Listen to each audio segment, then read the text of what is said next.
C'est peut-être l'atmosphère de l'église, mais je vous assure qu'on éprouve une sensation très forte.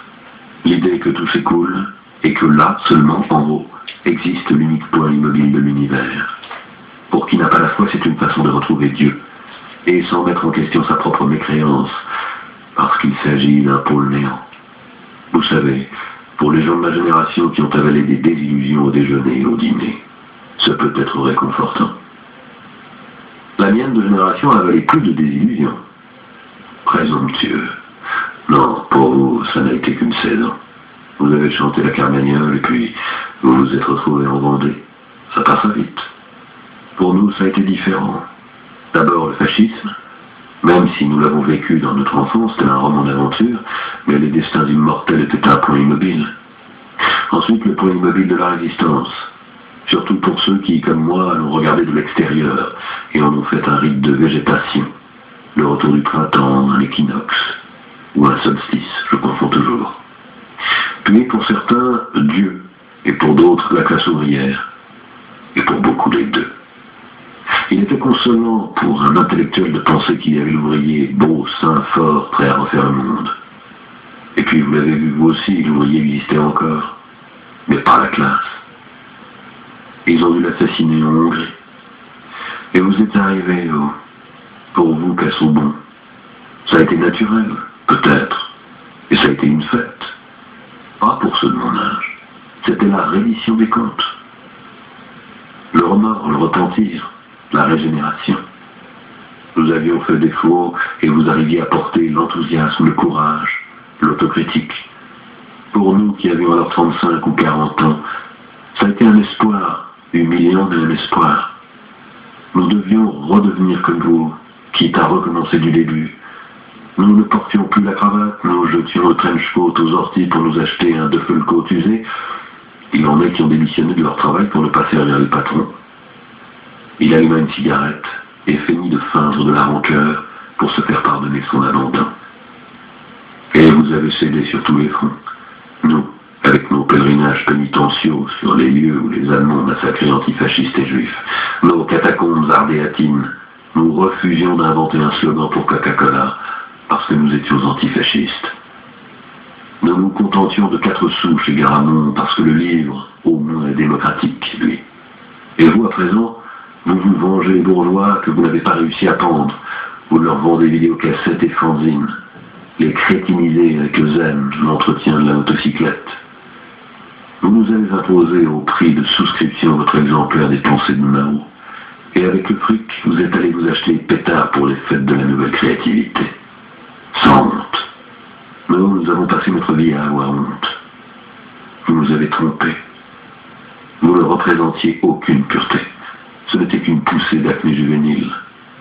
Vous nous avez donné l'impression que nous étions des vers parce que nous n'avions pas le courage d'affronter à visage découvert la gendarmerie bolivienne. Et puis vous avez tiré dans le dos de malheureux qui passaient par les avenues. Il y a 10 ans, il nous est arrivé de mentir pour nous sortir de prison. Et vous, vous avez menti pour envoyer vos amis en prison. Voilà pourquoi j'aime cette machine. Elle est stupide, elle ne croit pas, elle ne me fait pas croire. Elle fait ce que je lui dis. Stupide, moi. Stupide, elle. Ou lui. C'est un rapport honnête. Moi, vous êtes innocent, Casaubon. Vous avez fui au lieu de lancer les pierres. Vous avez passé votre licence, vous n'avez pas tiré. Et pourtant, il y a quelques années, je me sentais soumis à un chantage exercé par vous aussi. Notez bien, rien de personnel. Des cycles générationnels. Et quand j'ai vu le pendule, l'année dernière, j'ai tout compris. Tout quoi? Presque tout. Vous voyez Casaubon, même le pendule est un faux prophète. Vous le regardez, vous croyez que c'est l'unique point immobile dans le cosmos. Mais si vous le décrochez de la voûte du conservatoire et allez le suspendre dans un bordel, il marche aussi bien. Il y a d'autres pendules. L'un est à New York, au palais de l'ONU. Un autre à San Francisco, au musée de la science. Et qui sait combien d'autres encore. Le pendule de Foucault reste immobile avec la Terre qui tourne sous lui, en quelque endroit qu'il se trouve. Tout point de l'univers est un point immobile. Il suffit d'y accrocher le pendule. Dieu est en tout lieu. En un certain sens, oui. C'est pour ça que le pendule pendule me dérange. Il me promet l'infini, mais il me laisse à moi la responsabilité de décider où je veux l'avoir. Ainsi ne suffit-il pas d'adorer le pendule là où il est. Il faut prendre de nouveau une décision et chercher le point meilleur. Et pourtant, vous n'allez pas me prendre au sérieux, n'est-ce pas, Casaubon? Non, je peux être tranquille, nous sommes des gens qui ne se prennent pas au sérieux. Et pourtant, disais-je, reste la sensation qu'un kidam dans sa vie a accroché le pendule un peu partout et qu'il n'a jamais marché. Et que là-bas, dans le conservatoire, il marche si bien. Et si dans l'univers, il y avait des points privilégiés? Ici, au plafond de cette pièce? Non, personne n'y croirait. Il faut l'atmosphère. Je ne sais pas, peut-être sommes-nous toujours en train de chercher le bon point, peut-être est-il près de nous, mais nous ne le reconnaissons pas. Et pour le reconnaître, faudrait-il y croire? Bref, allons voir M. Garamond. Pour accrocher le pendule? Non, sottise. Nous allons faire des choses sérieuses. Pour vous payer, j'ai besoin que le patron vous voie, vous touche et dise si vous faites l'affaire. Venez vous faire toucher par le patron. Son toucher guérit des étoiles. Maître secret, maître parfait. Nous parcourûmes le couloir, montâmes 3 marches et passâmes par une porte aux vitres dépolies. D'un seul coup, nous entrâmes dans un autre univers. Si les locaux que j'avais vus jusqu'à présent étaient sombres, poussiéreux, lépreux, ceux-ci donnaient l'impression de la petite salle VIP d'un aéroport. Musique diffuse, murs bleus, une salle d'attente confortable avec des meubles signés, les murs ornés de photographies où on entrevoyait des messieurs à tête de députés qui remettaient une victoire ailée à des messieurs à tête de sénateurs. Sur une table basse, jetée avec des involtures, comme dans la salle d'attente d'un dentiste, quelques revues au papier glacé. L'artifice littéraire, la talore poétique, la rose et l'épine, Parnasse eunotrien, le vers libre. Je ne les avais jamais vues en circulation, et je suis après pourquoi. Elles n'étaient distribuées qu'auprès des clients des éditions Manunzio. Si d'abord j'avais cru être entré dans la zone directoriale des éditions Garamond, je dus aussitôt me raviser. Nous étions dans les bureaux d'une autre maison d'édition. Dans le hall des éditions Garamond, il y avait une petite vitrine sombre et ternie, contenant les derniers livres publiés. Mais les livres Garamond étaient modestes, avec les pages encore à couper, et une sobre couverture grisâtre. Il devait rappeler les éditions universitaires françaises, avec ce papier qui devenait jaune en peu d'années, de manière à suggérer que l'auteur, surtout s'il était jeune, avait publié de longue date. Ici, il y avait une autre petite vitrine, éclairée de l'intérieur, qui accueillait les livres de la maison d'édition Manunzio. Certains ouverts sur des pages aérées, couverture blanche, légère, recouverte de plastique transparent, très élégant, et un papier genre Japon, avec de beaux caractères bien nets. Les collections Garamond avaient des noms sérieux et méditatifs, telles études humanistes ou philosophia. Les collections des éditions Manunzio avaient des noms délicats et poétiques. La fleur que je n'ai pas cueillie, poésie. La terre inconnue, fiction. L'heure de l'oléandre, publiait des titres du genre Journal d'une jeune fille malade. L'île de Pâques, il me semblait s'agir d'essais variés. Nouvelle Atlantide. Le dernier ouvrage publié était Königsberg racheté. Prolégomène à toute métaphysique future qui se présenterait comme double système transcendantal et science du nous-mêmes phénoménal. Sur toutes les couvertures, la marque de la maison, un pélican sous un palmier avec la devise « J'ai ce que j'ai donné ».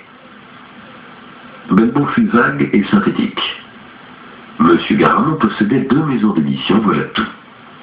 Au cours des jours suivants, je me rendis compte que le passage entre les éditions Garamond et les éditions Manunzio était tout à fait privé et confidentiel. De fait, l'entrée officielle de Manunzio se trouvait dans la via Marchese et Gualdi, et dans la via Gualdi, l'univers purulent de la via Sincero Renato laissait place à des façades propres, des trottoirs spacieux, des entrées avec ascenseur en aluminium. Personne n'aurait pu soupçonner qu'un appartement d'un vieil immeuble de la via Sincero Renato communique grâce seulement à 3 marches de dénivellation avec un immeuble de la via Gualdi. Pour obtenir l'autorisation, M. Garamond devait avoir fait les pieds et des mains. Je crois qu'il avait demandé l'appui d'un de ses auteurs, fonctionnaire du génie civil. Nous avions été reçus tout de suite par Madame Grazia, doucement matronale, foulard de marque et tailleur de la même couleur que les murs, qui nous avait introduits avec un sourire prévenant dans la salle de la Mapmonde. La salle n'était pas immense, mais elle rappelait le salon mussolinien du Palazzo Venezia, avec son globe terraqué à l'entrée, et le bureau d'acajou de M. Garamond là-bas au fond, qui paraissait le regarder avec des jumelles renversées. Garamond nous avait fait signe de nous approcher, et je m'étais senti intimidé. Plus tard, à l'arrivée de Dégubernatis, Garamond irait à sa rencontre, et ce geste de cordialité lui conférait encore plus de charisme, parce que le visiteur le verrait lui d'abord qui traversait la salle, et puis il la traverserait au bras de l'autre, et l'espace, presque par magie, redoublerait. Garamond le fit asseoir en face de son bureau, et il fut brusque et cordial. « Monsieur Belbon m'a dit grand bien de vous, Monsieur Cassaubon. Nous avons besoin de collaborateurs de valeur. Comme vous l'aurez compris, il ne s'agit pas d'un embauchage, nous ne pouvons nous le permettre. Vous serez rétribué proportionnellement à votre assiduité, à votre dévouement, si vous me permettez, parce que notre travail est une mission. » Il me dit un chiffre forfaitaire fondé sur les heures de travail présumées, qui, pour l'époque, me sembla raisonnable. Parfait, cher Cassaubon. Il avait éliminé le monsieur du moment que j'étais devenu un subordonné. Cette histoire des métaux doit devenir splendide. Je dirais plus, très belle. Populaire, accessible, mais scientifique. Elle doit frapper l'imagination du lecteur, mais scientifiquement. Je vous donne un exemple. Je lis dans les premières esquisses qu'il existait cette sphère, comment elle s'appelle, de Magdebourg, deux hémisphères rapprochés dans lesquels on a fait le vide pneumatique. On leur attache deux paires de chevaux normands, une d'un côté et une de l'autre, et tire d'un côté et tire de l'autre, les deux hémisphères ne se séparent pas. Bien, ça c'est une nouvelle scientifique. Mais vous devez me la repérer au milieu de toutes les autres moins pittoresques. Et une fois repérée, vous devez me trouver l'image, la fresque, l'huile, quelle qu'elle soit, d'époque. Et puis, nous la balançons en pleine page en couleur. Il existe une gravure, dis-je, je la connais. Vous voyez, ah bravo, en pleine page en couleur. Si c'est une gravure, elle sort en noir et blanc, dis-je. Oui, très bien. Alors noir et blanc, l'exactitude et l'exactitude. Mais sur fond noir, elle doit frapper le lecteur, elle doit le faire sentir présent, le jour où on a fait l'expérience. C'est clair? Scientificité, réalisme, passion. On peut se servir de la science et prendre le lecteur au trip. Y a-t-il quelque chose de plus théâtral, de plus dramatique que Madame Curie qui rentre chez elle le soir dans l'obscurité, voit une lumière phosphorescente? Mon Dieu, que serait-ce donc? C'est l'hydrocarbure, la Golconde, la phlogistique, ou comment diable il s'appelait? Et voilà, Marie Curie a inventé le rayon X. Dramatisé, dans le respect de la vérité. Mais les rayons X font partie des métaux, demandai-je. Le radium n'est pas un métal? Je crois que si. Et alors, du point de vue des métaux, on peut focaliser l'univers entier du savoir. Comment avons-nous décidé d'intituler le livre Belbo? Nous pensions à une chose sérieuse, comme les métaux et la culture matérielle. Et sérieuse, elle doit être. Mais avec ce rappel en plus, ce petit rien qui dit tout, voyons... voilà. Histoire universelle des métaux. Il y a aussi les Chinois. Les Chinois aussi. Et alors universel. Ce n'est pas un truc publicitaire, c'est la vérité. Mieux, la merveilleuse aventure de métaux. Ce fut à ce moment-là que Madame Grazia annonça le commandeur Dégubernatis. Monsieur Garamond hésita un instant, le regarda, dubitatif. Belbo lui fit un signe, comme pour lui dire que désormais il pouvait avoir confiance. Garamond donna l'ordre qu'on fit entrer l'hôte, et il alla à sa rencontre. Dégubernatis était en costume croisé. Il avait une rosette à la boutonnière, un stylo plume à la pochette, un quotidien replié dans la poche de sa veste, une serviette sous le bras. Cher commandeur, prenez place. Notre très cher ami Desambrosis m'a parlé de vous. Une vie passée au service de l'État et une veine poétique secrète, n'est-ce pas? Faites voir ce trésor que vous tenez entre vos mains. Je vous présente deux de mes directeurs généraux. Il le fit asseoir devant le bureau encombré de manuscrits et il caressa de ses mains vibrantes d'intérêt la couverture de l'ouvrage qu'on lui présentait. Ne dites rien, je sais tout. Vous venez de Vipitello, grande et noble cité, une vie dédiée au service des douanes. Et dans le secret, jour après jour, nuit après nuit, ces pages agitées par le démon de la poésie. La poésie. Elle a brûlé la jeunesse de Sappho. Elle a nourri la canicie de Goethe. Pharmacon, disaient les Grecs, poison et médecine. Naturellement, nous devrons la lire, cette vôtre créature. Au minimum, j'exige 3 rapports de lecture. Un interne et 2 des conseillers extérieurs. Anonymes, je regrette, ce sont des personnes très exposées. Les éditions Manuzio ne publient pas de livres qu'elles ne soient sûres de leur qualité. Et la qualité, vous le savez mieux que moi, est une chose intactable. Il faut la découvrir avec un 6e sens. Parfois, un livre a des imperfections, des chevilles. Même Svevo écrivait mal, je ne vous l'apprends pas. Mais diantre, on sent une idée, un rythme, une force. Je le sais, ne me le dites pas. À peine ai-je jeté un coup d'œil sur l'incipit de vos pages que j'ai senti quelque chose. Pourtant, je ne veux pas être le seul juge, quand bien même tant de fois, ô combien, les rapports de lecture étaient tièdes. Mais moi, je me suis obstiné, car on ne peut condamner un auteur sans être entré, en syntonie avec lui. Voici par exemple, j'ouvre au hasard ce texte de votre plume, et mes yeux tombent sur un vers. Comme en automne, le talus a maigri. Bien, je ne sais comment il reste, mais je sens un souffle. Je cueille une image. Parfois, on parle ainsi avec un texte, une extase, un ravissement. Cela dit, cher ami, à diantre, si l'on pouvait faire ce qu'on veut. Seulement, l'édition aussi est une industrie. La plus noble d'entre les industries, mais une industrie. Mais vous savez ce que coûte aujourd'hui la typographie et le papier. Regardez dans le journal de ce matin à combien est montée la prime rate à Wall Street. Ça ne nous concerne pas, dites-vous. Au contraire, ça nous concerne. Vous savez qu'on nous taxe même les stocks. Si je ne vends pas, ils me taxent les retours. Je paie même l'insuccès, le calvaire du génie que les Philistins ne reconnaissent pas. Ce papier velin, permettez, il est très fin. Et à ce que vous avez tapé le texte sur un papier aussi fin, on reconnaît le poète. N'importe quel film où se serait servi d'un papier extra strong pour éblouir l'œil et confondre l'esprit. Mais ça, c'est de la poésie écrite avec le cœur. Et les mots sont des pierres et ils bouleversent le monde. Ce papier velin me coûte à moi comme du papier-monnaie. Le téléphone sonna. Plus tard, j'apprendrai que Garamo avait appuyé sur un bouton placé sous son bureau et que Mme Gravia lui avait passé une communication bidon. Cher maître, comment? Merveilleux, grande nouvelle, faites carillonner. Un nouveau livre de vous est un événement. Comment donc? Les éditions Manuzio sont fières, émues, je dirais plus heureuses de vous compter au nombre de leur auteur. Vous avez vu ce qu'ont écrit les journaux sur votre dernier poème épique? De quoi Abraham Lebel? Hélas, vous êtes en avance sur l'époque. Nous avons peiné pour vendre 3000 exemplaires. Le commandeur des gouvernatis pâlissait. 3000 exemplaires étaient pour lui un résultat inespéré. Ils n'ont pas couvert les coûts de production. Allez voir derrière la porte vitrée combien j'ai de personnes dans la rédaction. Aujourd'hui, pour que j'amortisse le prix d'un livre, il faut que j'en distribue au moins 10 000 exemplaires. Et par chance, pour beaucoup, j'en vends même davantage. Mais ce sont des écrivains, avec une vocation différente. Balzac était grand, il vendait ses livres comme des petits pains. Proust était aussi grand, il a publié à ses frais. Vous finirez dans les anthologies scolaires, mais pas dans les kiosques des gares. C'est arrivé aussi à Joyce, qui a publié à compte d'auteur, comme Proust.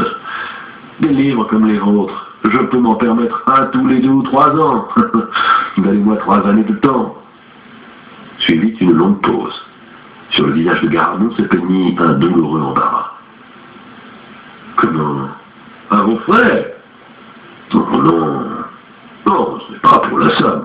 La somme, on peut la limiter. C'est que les éditions Manuzio ne sont pas habituées. Certes, vous le savez mieux que moi, Joyce et Proust aussi, certes, je comprends. Autre pause tourmentée. D'accord, parlons-en. Moi j'ai été sincère, vous êtes impatient. faisons ce qu'on appelle une joint venture. Les Américains le savent mieux que nous. Passez demain, et nous nous attellerons au compte. Mes respects et mon admiration. Garamond parut sortir d'un rêve, et il se passa une main sur les yeux, puis il finit de se rappeler tout à coup la présence de son hôte. Excusez-moi, c'était un écrivain, un vrai écrivain, sans doute un grand. Et pourtant, justement, pour ça, parfois on se sent humilié en faisant ce métier. S'il n'y avait pas la location. Mais revenons à vous. Nous sommes tout dit, je vous écrirai, disons, dans un mois. Votre texte reste ici, en de bonnes mains. Le commandeur des Gubernatis était sorti sans souffler mot. Il avait mis le pied dans les forges de la gloire. Chevalier des Planisphères. Manuzio était une maison d'édition, pas une ACA. Une ACA dans le jargon Manuzio était, mais pourquoi est-ce que j'utilise l'imparfait? Les ACA existent encore, là-bas tout continue comme si de rien n'était. C'est moi qui désormais projette tout dans un passé terriblement antérieur, car ce qui est arrivé l'autre soir a marqué comme une déchirure dans le temps. Dans la nef de Saint-Martin-des-Champs, l'ordre des siècles a été bouleversé. Ou peut-être est-ce parce que, tout d'un coup, depuis l'autre soir, j'ai vieilli de plusieurs décennies, ou que la crainte que me rejoigne me fait parler comme si désormais j'établissais la chronique d'un empire écroulé, allongé dans le balnéum, les veines coupées, en attendant de me noyer dans mon sang. Un ACA est un auteur à compte d'auteur, et Manuzio est une de ces entreprises que dans les pays anglo-saxons on appelle Vanity Press. Chiffre d'affaires très élevé, dépenses de gestion nulles. Garamond, Madame Grazia, le comptable, dit aussi directeur administratif dans le calibre du fond, et Luciano, l'expéditionnaire mutilé, dans le vaste magasin du sous-sol. Je n'ai jamais compris comment Luciano réussit à empaqueter les livres avec un seul bras, m'avait dit Belbo. Je crois qu'il cède de ses dents. D'ailleurs, il n'empaquette pas grand-chose. Les expéditionnaires des maisons d'édition normales expédient des livres aux librairies, alors que Luciano n'expédie les livres qu'aux auteurs. Les éditions Manuzio ne s'intéressent pas aux lecteurs. L'important, dit M. Garamond, c'est que les auteurs ne nous trahissent pas. Sans lecteur, on peut survivre. Belbo admirait M. Garamond. Il le voyait investi d'une force qui lui avait été refusée à lui. Le système Manuzio était très simple. Peu d'annonces dans les quotidiens locaux, les revues professionnelles, les publications littéraires de province, surtout celles qui ne durent que quelques numéros. Des espaces publicitaires de moyenne grandeur, avec photos de l'auteur, et 2 ou 3 lignes incisives. Une très haute voix de notre poésie, ou bien la nouvelle gageure romanesque de l'auteur de Floriana et ses sœurs. C'est alors que le filet est tendu, expliquait Belbo. Et les ACA y tombent par grappe, si dans un filet on peut tomber par grappe, mais la métaphore incongrue est typique des auteurs de Manuzio, et j'en ai pris la coquetterie, excusez-moi. Et puis, prenez le cas des Gubernatis. Dans un mois, tandis que déjà notre retraité macère dans l'anxiété, un coup de fil de M. Garamond l'invite à dîner avec quelques écrivains. Rendez-vous dans un restaurant russe, très fermé, sans enseigne extérieure. On appuie sur une sonnette et on dit son nom à un Judas. Intérieur luxueux, lumière diffuse, musique slave. Garamond serre la main au chef, tutoie les serveurs et renvoie les bouteilles parce que l'année ne le convainc pas. Ou bien il dit « Excusez-moi mon cher, mais ça n'est pas là le varenikis qu'on mange en Lituanie. » Mais Gubernatis s'est présenté au commissaire X. Tous les services aéroportuaires sous son contrôle, mais surtout l'inventeur, l'apôtre du cosmoran, le langage pour la paix universelle dont on discute à l'UNESCO. Puis le professeur Y, fort tempérament de narrateur, prix Petruzzellis della Gatina 1980, mais aussi un astre de la science médicale. Combien d'années a enseigné le professeur? Autre temps. Alors oui, les études étaient une chose sérieuse. Et notre exquise poétesse, l'aimable Odolinda Mezzofonti Sassabetti, l'auteur de Chastes Palpitations, que vous avez dû lire, bien sûr. Belbo me confia qu'il s'était longtemps demandé pourquoi tous les ACA de sexe féminin signaient avec 2 patronymes, Loretta Solimeni Calcanti, Dora Ardenzi Fiamma, Carolina Pastorelli Cefalou. Pourquoi les femmes écrivains importantes ont un seul patronyme, sauf Ivy Compton Burnett, et certaines, même pas un patronyme, comme Colette.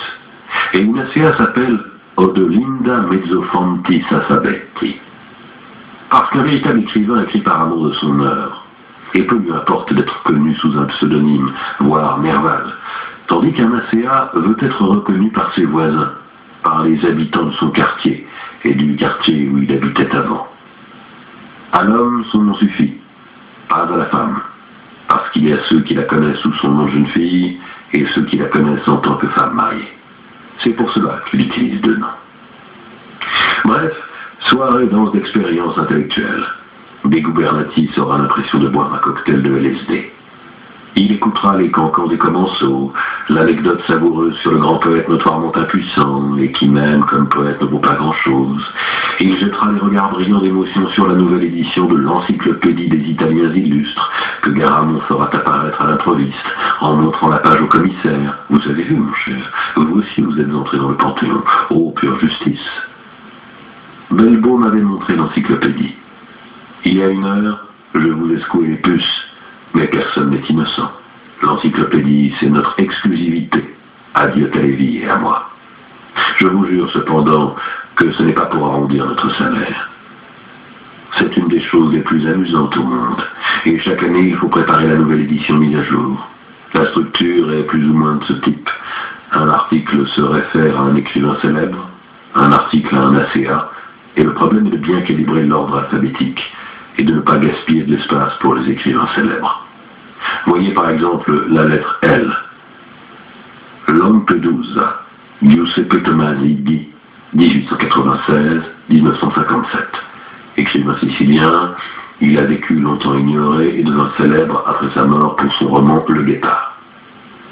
Lampustri Adeodato, 1919, toujours vivant.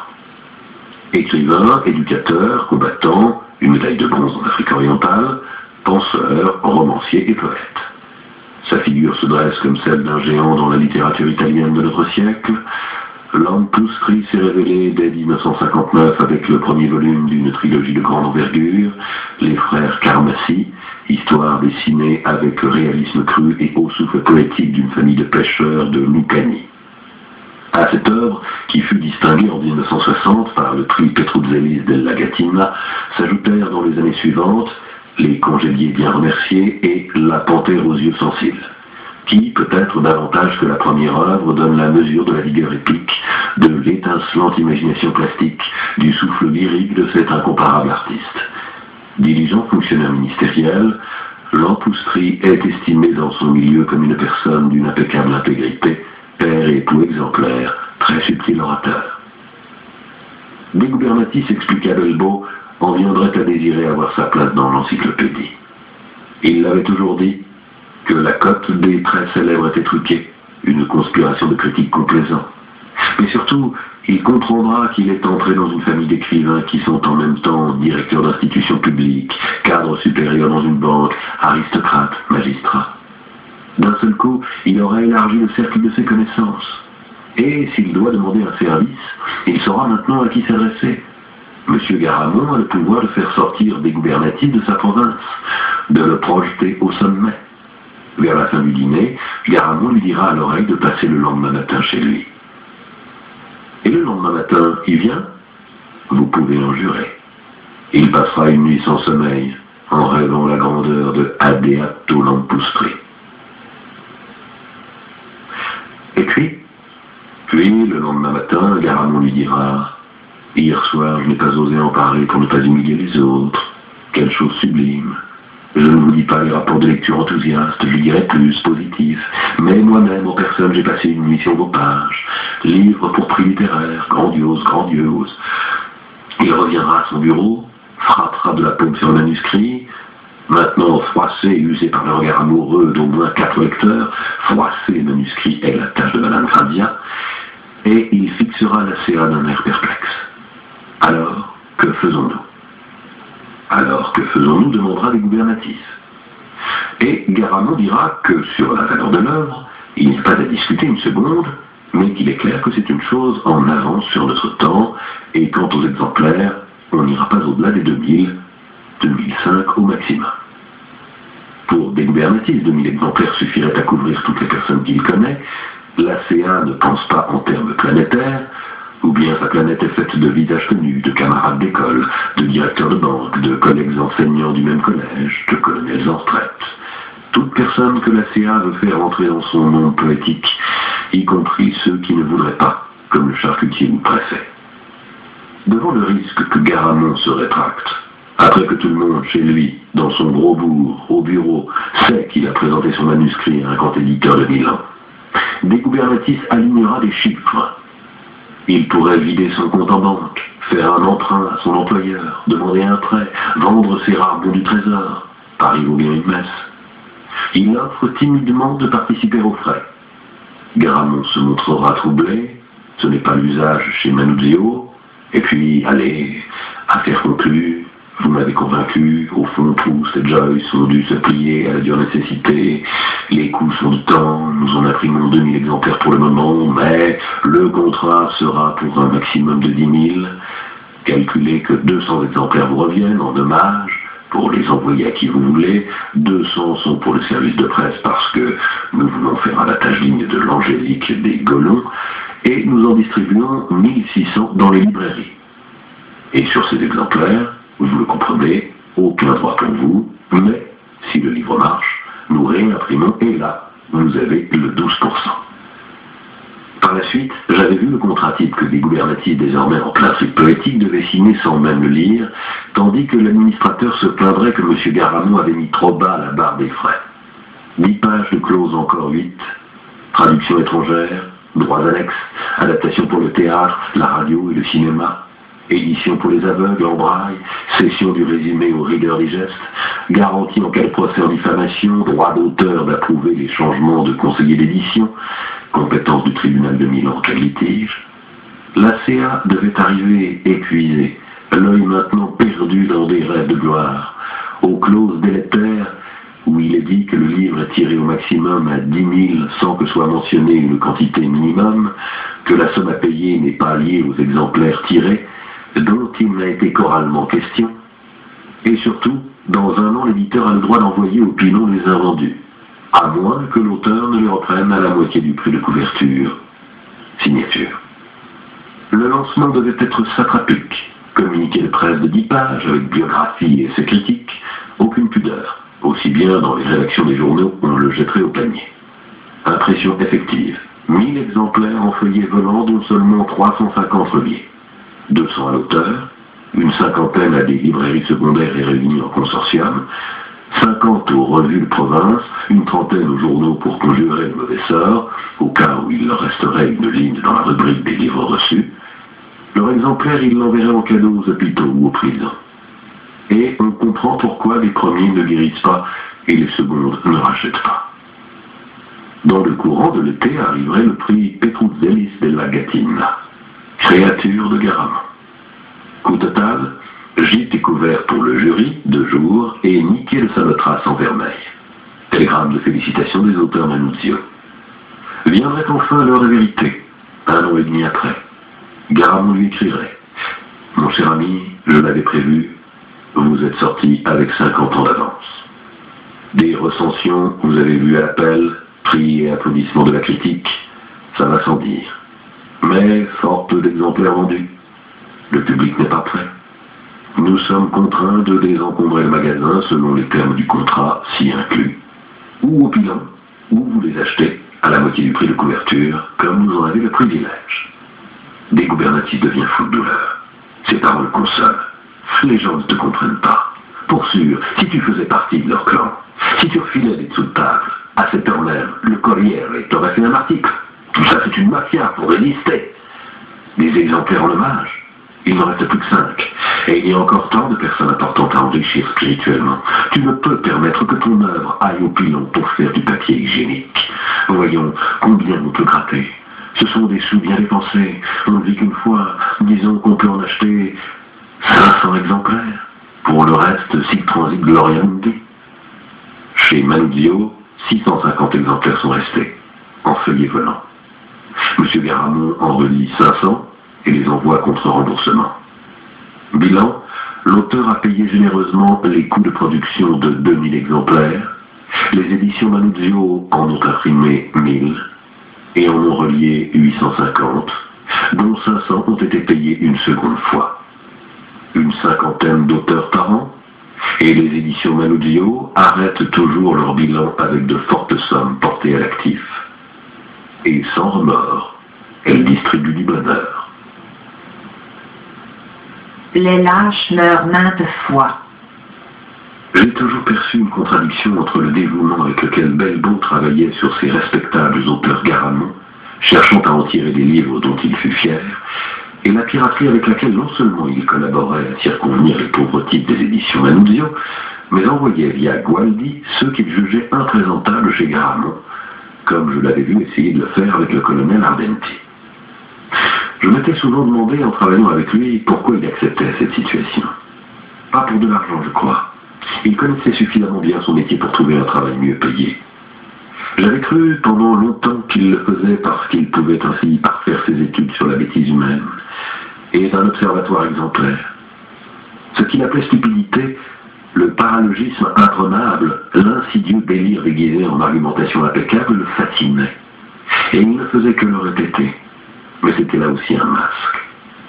C'était Diota Levi qui s'y trouvait par jeu, peut-être dans l'espoir qu'un livre Manuzio, un jour, lui offrirait une combinaison inédite de la Torah. Et par jeu, par pur divertissement et moquerie et curiosité, je m'y étais trouvé moi, surtout après que Garamond avait lancé le projet Hermès. Pour Bellebaud, l'histoire était différente. Je ne m'en suis clairement rendu compte qu'après avoir fouillé dans ses fils. Filname, vengeance, terrible vengeance. Elle arrive comme ça. Même s'il y a des gens au bureau, elle me saisit par le col de ma veste, tend son visage et me donne un baiser. Comme dans la chanson des années 60. Anna, qui, pour donner un baiser, se met sur la pointe des pieds. Elle le fait comme si elle jouait au flipper. Elle le sait que ça me gêne, mais elle m'exhibe. Elle ne ment jamais. Je t'aime. On se voit dimanche. Non, je passe le week-end avec un ami. Une amie, tu veux dire? Non, un ami. Tu le connais, c'est celui qui était au bar avec moi l'autre semaine. J'ai promis. Tu ne veux pas que je fasse marche arrière? Ne fais pas marche arrière. Et ne viens pas me faire...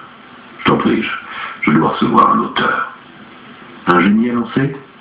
Un misérable à détruire. Un misérable à détruire. J'étais venu te chercher chez Pilade. Tu n'y étais pas. Je t'ai longuement attendu. Puis j'y suis allé tout seul, sinon j'aurais trouvé la galerie fermée. J'ai fait semblant de regarder les tableaux, aussi bien l'art est mort depuis les temps de Hölderlin, me dit-on. J'ai mis 20 minutes pour dénicher le restaurant, parce que les galeristes choisissent toujours ceux qui deviendront célèbres seulement un mois après. Tu étais là, au milieu des têtes habituelles, et tu avais auprès de toi l'homme à la cicatrice. Tu n'as pas eu un instant de trouble, tu m'as regardé avec complicité, et comment fais-tu en même temps? Une pointe de défi, comme pour dire, et alors? L'intrus à la cicatrice m'a dévisagé comme un intrus. Les autres, au courant de tout, en attente. J'aurais dû trouver un prétexte pour chercher querelle. Je m'en serais bien tiré, même si c'était lui qui m'avait flanqué une raclée.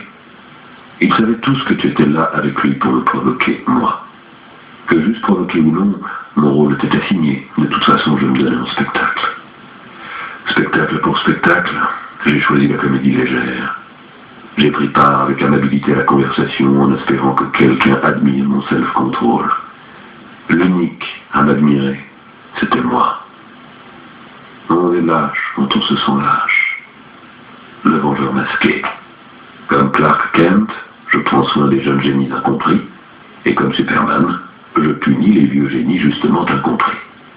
Je collabore à l'exploitation de ceux qui n'ont pas eu mon courage et n'ont pas su se limiter au rôle de spectateur.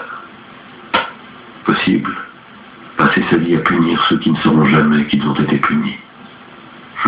Tu as voulu devenir Homère. Tiens, mon ego, et crois-y. Je hais qui tente de me vendre une illusion de